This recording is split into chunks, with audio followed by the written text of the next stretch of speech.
Jack and the Beanstalk Story. Once upon a time, a poor widow who had an only son named Jack and a cow named Milky White. All they had to live on was the milk of the cow that gave every morning, which they carried to the market and sold, until one morning Milky White gave no milk. "What shall we do? What shall we do?" said the widow, wringing her hands. Jack said, "Cheer up, mother, I'll go and get work somewhere." "We've tried that before, and nobody would take you," said his mother. "We must sell Milky White and with the money, start a shop or something." "All right, mother," said Jack. "It's market day today, and I'll soon sell Milky White, and then we'll see what we can do." So he took the cow, and off he started. He hadn't gone far when he met a funny-looking old man, who said to him, "Hey, good morning, Jack." "Good morning to you," said Jack, and wondered how he knew his name. "Well, Jack, where are you off to?" said the old man. Jack said, "I'm going to market to sell our cow there." "Oh, you look the proper sort of chap to sell cows. I wonder if you know how many beans make 5, said the old man, and then Jack replied, 2 in each hand and 1 in your mouth, as sharp as a needle." "Right you are," says the old man, "and here they are, the very beans themselves," he went on, pulling out of his pocket a number of strange-looking beans. "As you are so sharp," said he, "I don't mind doing a swap with you, your cow for these beans." Jack said, "Go along, you take me for a fool." The old man said, "Ah, you don't know what these beans are. If you plant them overnight, by morning they grow right up to the sky," Jack said. "Really? You don't say so?" "Yes, that is so. If it doesn't turn out to be true, you can have your cow back." "Right," said Jack, and handed him over Milky White, then pocketed the beans. Back home goes Jack and says to his mother, "You'll never guess, mother, what I got for Milky White." His mother became very excited. £5? 10? 15? No, it can't be 20. "I told you that you couldn't guess. What do you say to these beans? They're magical. Plant them overnight." "What?" exclaimed Jack's mother. "Have you been such a fool, such a dolt, such an idiot? Take that, take that, take that. As for your precious beans, here they go out of the window. Now off with you to bed. Not a sup shall you drink, and not a bit shall you swallow this very night."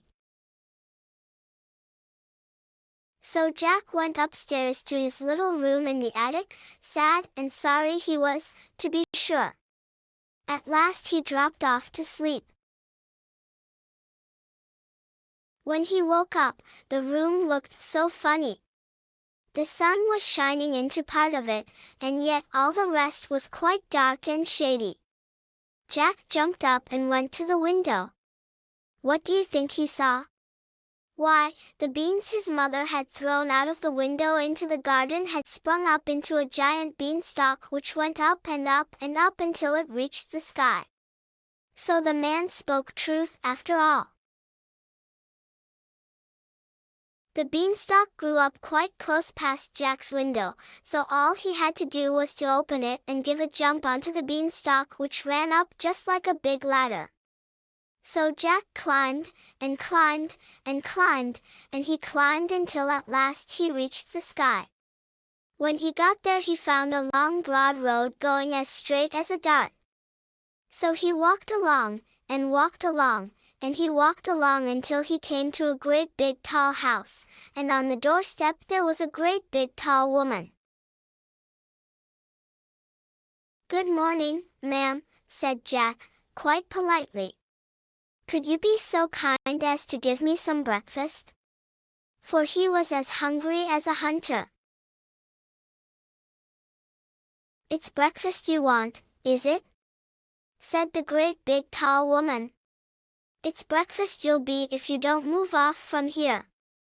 My man is an ogre and there's nothing he likes better than boys boiled on toast. You'd better be moving on or he'll be coming." "Oh, please, Mum, do give me something to eat, Mum. I've had nothing to eat since yesterday morning, really and truly, Mum," said Jack. "I may as well be boiled as die of hunger." "It's breakfast you want, is it?" said the great big tall woman. "It's breakfast you'll be if you don't move off from here. My man is an ogre and there's nothing he likes better than boys boiled on toast. You'd better be moving on or he'll be coming." Well, the ogre's wife was not half so bad after all, so she took Jack into the kitchen, and gave him a hunk of bread and cheese and a jug of milk. Jack hadn't half finished these when thump, thump, thump. The whole house began to tremble with the noise of someone coming. "Goodness gracious me! It's my old man," said the ogre's wife. "What on earth shall I do? Come along quick and jump in here." She bundled Jack into the oven just as the ogre came in. He was a big one, to be sure. At his belt he had 3 calves strung up by the heels, and he unhooked them and threw them down onto the table and said, "Fee-fi-fo-fum, I smell the blood of an Englishman, be he alive, or be he dead, I'll have his bones to grind my bread." "Nonsense, dear," said his wife. "You're dreaming. Or perhaps you smell the scraps of that little boy you liked so much for yesterday's dinner. Here you go, and have a wash and tidy up. By the time you come back your breakfast'll be ready for you." So off the ogre went, and Jack was just going to jump out of the oven and run away when the woman told him, "Wait till he's asleep. He always has a doze after breakfast."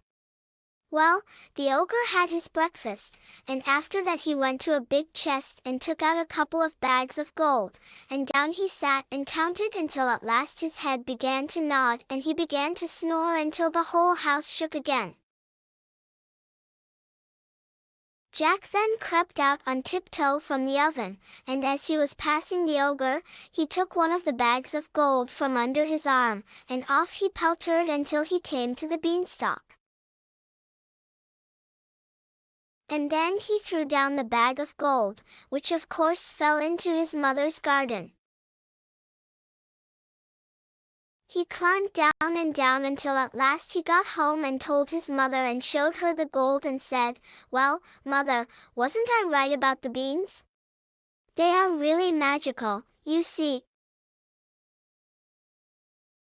So they lived on the bag of gold for some time, until at last they came to the end of it, and Jack made up his mind to try his luck once more at the top of the beanstalk.